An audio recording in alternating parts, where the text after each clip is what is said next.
Math science club channel પર સર્વે વ્યુઅર્સનું સ્વાગત છે. ધોરણ 10 વિષય વિજ્ઞાન ચેપ્ટર નંબર 5 જૈવિક ક્રિયાઓ એનો ભાગ ત્રીજો.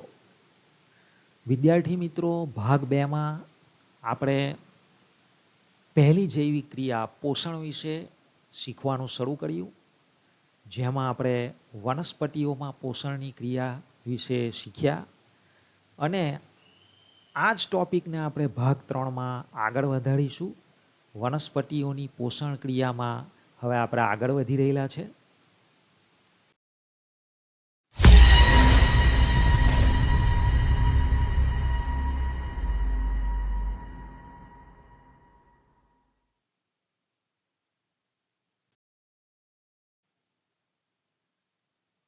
તો વિદ્યાર્થી મિત્રો, વિભાગ બી માટે એક આકૃતિવાળો પ્રશ્ન છે કે પર્ણના ત્રાંસા છેદની અથવા તો આડા છેદની નામ નિર્દેશિત આકૃતિ દોરી ક્લોરોફિલના સ્થાનની સમજૂતી આપો. તો વિદ્યાર્થી મિત્રો, પહેલાં હું તમને 2 ડાયમેન્શનમાં આકૃતિ બતાવીશ અને જો પરીક્ષામાં તમને દોરવાની થાય આકૃતિ આ પ્રશ્નની, તો આ આકૃતિ તમારે દોરવાની રહે. પર્ણનો ત્રાંસો અથવા આડો છેદ છે. તો વિદ્યાર્થી મિત્રો, અહીંયા આપણને એક પર્ણ બતાવ્યું છે, જેમાં જે છે એને પર્ણફલક અથવા પર્ણપત્ર કહેવામાં આવે. જાડી જે નસ છે એને મધ્ય શિરા કહેવામાં આવે અને આ જે સાઈડ પરની જે નાની નાની બારીક નસ છે એને શિરા કહેવામાં આવે. અને આ ઉપર જે છે ઉપરનો ભાગ કે જે મીણયુક્ત ક્યુટિકલ હોય છે, પાણી ઉપર પડે તો આપણને અનુભવ છે કે ચોમાસામાં પર્ણો પર પાણી પડે છે તો પર્ણો ભીંજાઈને જ જતા આખા, જે રીતે આપણા કપડાં ભીંજાઈ જાય છે એવી રીતે પણ પર્ણની ઉપરની સપાટી પરથી પાણી બધું નીચે સડી પડતું હોય છે. તો એનું કારણ છે આ આકૃતિમાં તમે જોઈ શકો છો, મીણયુક્ત ક્યુટિકલ સ્તળ આવેલું છે ઉપર પડ, એના લઈને પર્ણનું રક્ષણ થાય છે પાણીથી. આ સૌથી ઉપરનો ભાગ જે છે એ ઉપરી અધિસ્તર, એ જ પ્રમાણે આ સૌથી નીચેનો ભાગ છે કે જે નીચેનું અધિસ્તર છે, જેને વિજ્ઞાનની ભાષામાં અધઃ અધિસ્તર તરીકે ઓળખવામાં આવે છે. ત્યાર પછી આ જે વચ્ચે તમને મોટા મોટા જે કોષો દેખાય છે એ છે હરિતકણ, અને એમાં ટપકા સ્વરૂપે હરિતકણો આવેલા હોય છે. અને આ જે તમને અહીંયા વચ્ચે દેખાય છે આ એ અન્નવાહક પેશી છે અને જલવાહક પેશી છે, ઉપર નીચે એકબીજાની. વાટ કોટર એટલે કે ખાલી જગ્યાઓ જે હોય છે કોષો વચ્ચે, તે છે વાટ કોતર. રક્ષક કોષો છે વાલના બીજના આકારના. રક્ષક કોષો દ્વારા H2O, CO2 જેવા દ્રવ્યોની જે આપલે થાય છે, પરિવહન થાય છે, એ બતાવેલું છે. તો વિદ્યાર્થી મિત્રો, આ પ્રમાણે પર્ણનો ત્રાંસો અથવા આડો છેદની જે નામ નિર્દેશિત આકૃતિ છે એ 2 ડાયમેન્શન જો આપણે આકૃતિ દોરવાની થાય નોટબુકમાં કે સપ્લિમેન્ટરીમાં તો આ પ્રમાણે દોરવાની છે.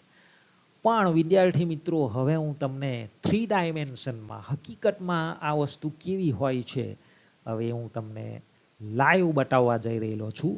તો ધ્યાનથી જોજો, તમને મજા પડશે, જાણવા શીખવાનું મળશે કે હકીકતમાં પર્ણના અંદર કયા પ્રકારના કોષો હોય છે અને શું હોય છે, અન્નવાહક પેશી, જલવાહક પેશી, ઉપરી અધિસ્તર, હરિતકણ વગેરે. તો be ready for that.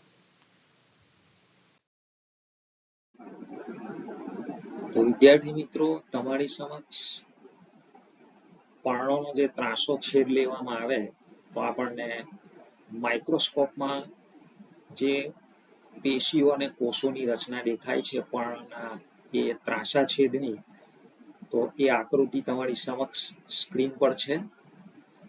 તો આપણે અહીં જોઈ શકીએ છીએ કે આ સૌથી ઉપરનું અધિસ્તર છે, મીણનું ક્યુટિકલ. એના નીચે આ ઉપરી અધિસ્તર છે, આ હરિતકણો પેશી છે અને એમાં જે ટપકા સ્વરૂપે છે એ આપણે હરિતકણો જોઈ શકીએ છીએ. ત્યાર પછી આ અન્નવાહક પેશી અને આ જલવાહક પેશી આપણે જોઈ શકીએ છીએ. અધઃ અધિસ્તર એટલે કે નીચલા ભાગનું અધિસ્તરની રચના આપણે જોઈ શકીએ છીએ. તો વિદ્યાર્થી મિત્રો, હવે આ 3 ડાયમેન્શન જે મોડેલ છે પર્ણના ત્રાંસા છેદનું, એને આપણે જમણેથી ડાબે તરફ નિરીક્ષણ કરીશું. તો ધ્યાનથી એનું ઓબ્ઝર્વેશન કરજો.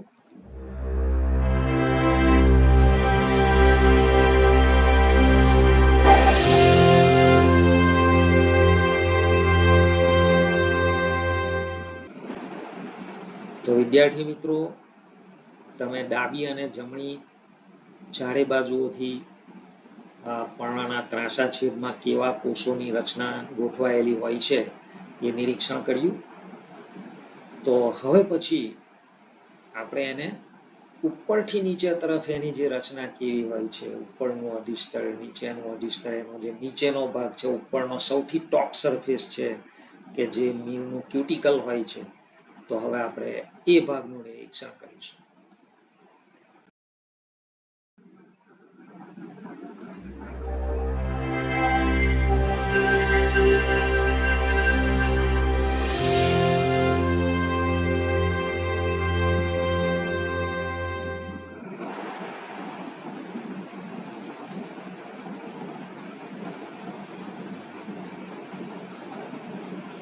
તો વિદ્યાર્થી મિત્રો, આ હતું પર્ણના ત્રાંસા છેદનું 3D એટલે કે 3 ડાયમેન્શન મોડેલ.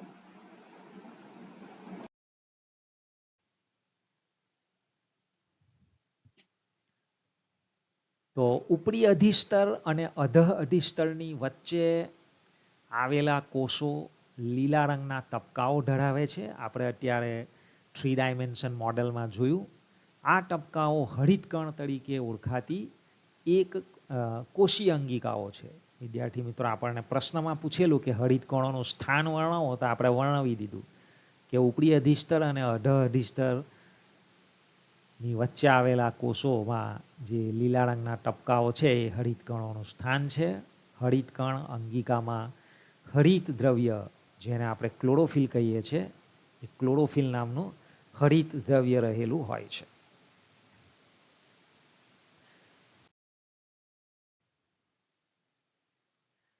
વિદ્યાર્થી મિત્રો, હવે પછીનો પ્રશ્ન છે, અગત્યનો પ્રશ્ન છે.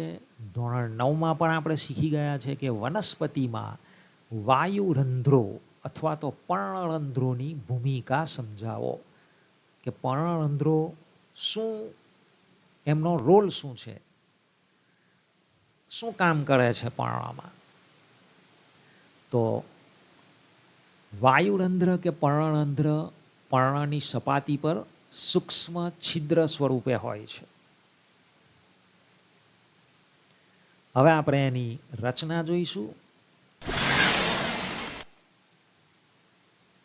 તો જ્યારે પર્ણરંધ્ર ખુલ્લા હોય ત્યારે આ પ્રમાણે એની રચના હોય છે.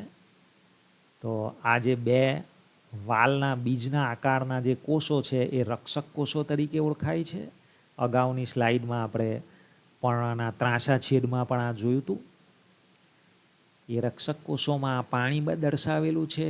અહીંયા હરિતકણો છે એ આપણે જોઈ શકીએ છીએ. આ પર્ણરંધ્ર ખુલ્લું બતાવેલું છે, એટલે આ જે વચ્ચેની જે આ ગેપ છે એ ખાલી જગ્યા પર્ણરંધ્ર છિદ્ર અથવા વાયુરંધ્રીય છિદ્ર તરીકે ઓળખાય છે. હવે આપણે બંધ અવસ્થામાં જોઈશું એને.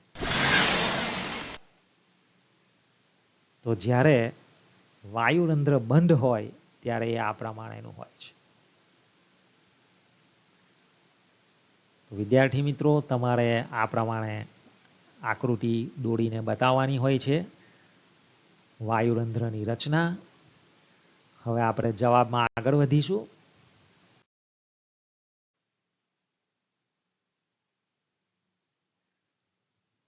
કે વાયુરંધ્ર મૂત્રપિંડ આકારના અથવા તો વાલના બીજના આકારના બે રક્ષક કોષો વડે ઘેરાયેલ સૂક્ષ્મ છિદ્ર છે. રક્ષક કોષોના કોષરસમાં હરિતકણ આવેલા હોય છે. હવે આપણે વાયુરંધ્રના કાર્યો જોઈશું. તો પર્ણોમાં પ્રકાશ સંશ્લેષણ માટે વાયુઓનો મોટાભાગનો વિનિમય એટલે કે વાયુઓની આપલે વાયુરંધ્રો દ્વારા થતી હોય છે.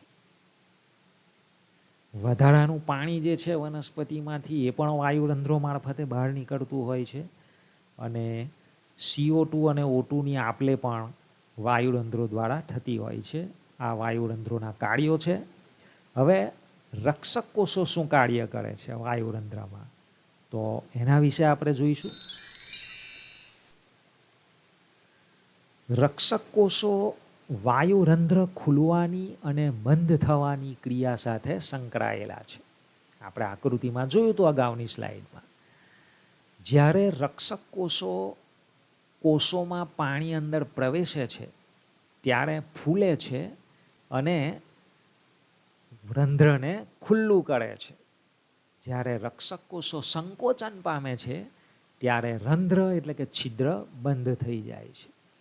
સામાન્ય રીતે પ્રકાશ સંશ્લેષણ માટે કાર્બન ડાયોક્સાઇડની જરૂર ન હોય ત્યારે તે જલતાણની સ્થિતિમાં વનસ્પતિ આ રંધ્રોને બંધ રાખે છે. એટલે કે વાયુરંધ્ર બંધ રહેતું હોય છે જ્યારે કાર્બન ડાયોક્સાઇડની જરૂર ન હોય ત્યારે. આ છે રક્ષક કોષોનું કાર્ય.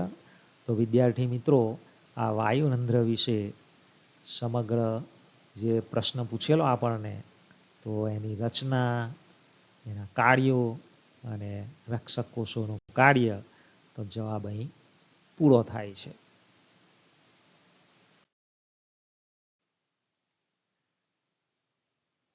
આગળનો પ્રશ્ન છે, સ્વયંપોષી સજીવો તેમની જરૂરિયાતની કાચી સામગ્રી કેવી રીતે મેળવે છે? સ્વયંપોષી સજીવો કોણ છે મિત્રો? આપણે શીખ્યા લીલી વનસ્પતિઓ. તો એ પોતાની જે જરૂરિયાત છે એ જરૂરિયાતની કાચી સામગ્રી કેવી રીતે, રો મટીરિયલ કેવી રીતે મેળવે છે? તો વિદ્યાર્થી મિત્રો, આપણને એક આકૃતિ દ્વારા અહીં સમજ આપવામાં આવી છે. પરીક્ષામાં તમને આ પ્રશ્ન પૂછાય તો આકૃતિ દોરવાની બિલકુલ જરૂર નથી. ખાલી તમારી સમજ માટે છે કે જો આ એક વનસ્પતિ છે, એ પોતાનું રો મટીરિયલ ક્યાંથી મેળવે છે? તો જો સૂર્યમાંથી સૂર્યપ્રકાશ, વાતાવરણમાંથી કાર્બન ડાયોક્સાઇડ અને જમીનના અંદર મૂળ દ્વારા પાણી અને ખનિજ સ્વાદ મેળવે છે. વિદ્યાર્થી મિત્રો, આ સિમ્પલ આકૃતિથી આખા પ્રશ્નનો જવાબ તમે સમજી ગયા છો. હવે આપણે એનું વર્ણન કરીશું. સ્વયંપોષી સજીવો તેમની જરૂરિયાતની કાચી સામગ્રીની પ્રાપ્તિ નીચે દર્શાવ્યા મુજબ કરે છે. પ્રકાશ સંશ્લેષણમાં ઉપયોગી CO2 એટલે કે કાર્બન ડાયોક્સાઇડ વાતાવરણમાંથી વાયુરંધ્રો દ્વારા મેળવે છે. સ્થળજ વનસ્પતિઓ એટલે કે જે જમીન પર ઉગનારી વનસ્પતિઓ છે તે પાણીમાં ઉગનારી નહીં, તો એને સ્થળજ વનસ્પતિઓ કહેવાય. તો સ્થળજ વનસ્પતિઓ પ્રકાશ સંશ્લેષણ માટે જરૂરી પાણીની પ્રાપ્યતા મૂળ દ્વારા જમીનમાંથી પાણીનું શોષણ કરીને મેળવે છે. નાઇટ્રોજન, ફોસ્ફરસ, આયર્ન અને મેગ્નેશિયમ જેવા અન્ય દ્રવ્યો, જેને આપણે ખનિજ દ્રવ્યો કહીએ છીએ, એ જમીનમાંથી મૂળ દ્વારા મેળવે છે. નાઇટ્રોજન એ આવશ્યક ખનિજ તત્વ છે. વનસ્પતિઓ નાઇટ્રોજનને અકાર્બનિક નાઇટ્રેટ કે નાઇટ્રાઇટના સ્વરૂપમાં મેળવી પ્રોટીન અને અન્ય સંયોજનોના સંશ્લેષણમાં ઉપયોગ કરે છે. પ્રોટીનના સંશ્લેષણ માટે આ નાઇટ્રોજન ખૂબ જરૂરી છે. અથવા કેટલાક બેક્ટેરિયા દ્વારા વાતાવરણીય નાઇટ્રોજનમાંથી નિર્માણ પામતા કાર્બનિક પદાર્થના સ્વરૂપમાં નાઇટ્રોજનને મેળવે છે. વિદ્યાર્થી મિત્રો, જે કઠોળ વર્ગની વનસ્પતિઓ છે એના મૂળ પર મૂળ ગંડિકાઓ એટલે કે ગાંઠો થતી હોય છે અને એમાં રાઇઝોબિયમ નામના બેક્ટેરિયા વસવાટ કરતા હોય છે.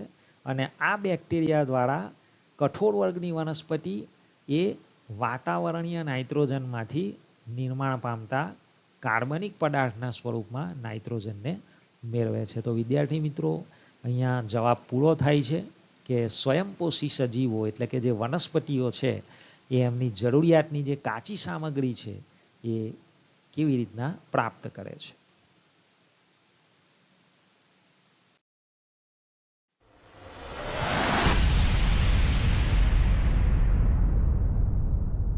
તો વિદ્યાર્થી મિત્રો, આ સાથે જ ત્રીજો ભાગ અહીં સમાપ્ત થાય છે.